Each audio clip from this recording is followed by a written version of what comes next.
Because grief, if it sticks with you and you don't really purify your heart, because grief oftentimes will bury in your heart chakra. People probably already know this, right? So much grief gets buried in the heart chakra and clogs it.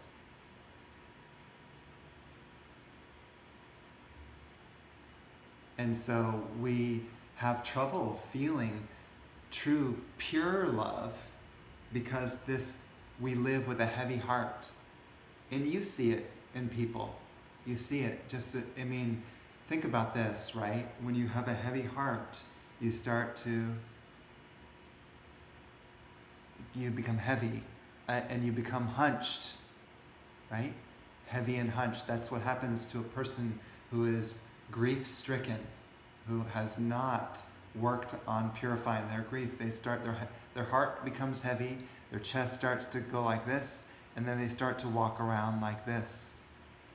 And then they may smile at you, but there's sadness in their eyes.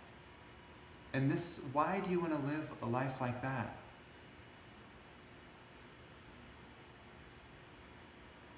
Why not live a life of celebration instead of the magic of the life of the person that arose in your life and you danced with them even for a little bit and then they moved on?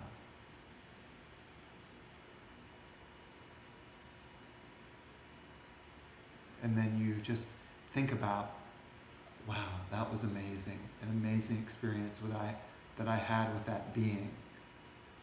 And then, and if you consider it too, the being who passes on probably would sort of hope that you could let go of your hurt and grief and celebrate them anyway. Don't you feel that? Wouldn't they want you to be happy and celebrate them and appreciate them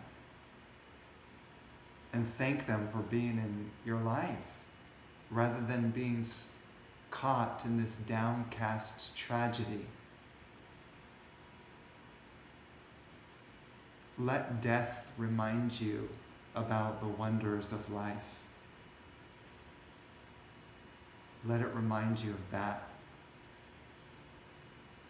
Let it remind you of how short and precious life is, that you have a great opportunity to touch your heart.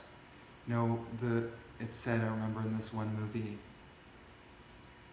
I think it was Moulin Rouge, that the greatest gift in life is to love and be loved. But if my heart is broken from all the tragedy, so-called, that has been happening in my life, how am I ever going to awaken my own heart?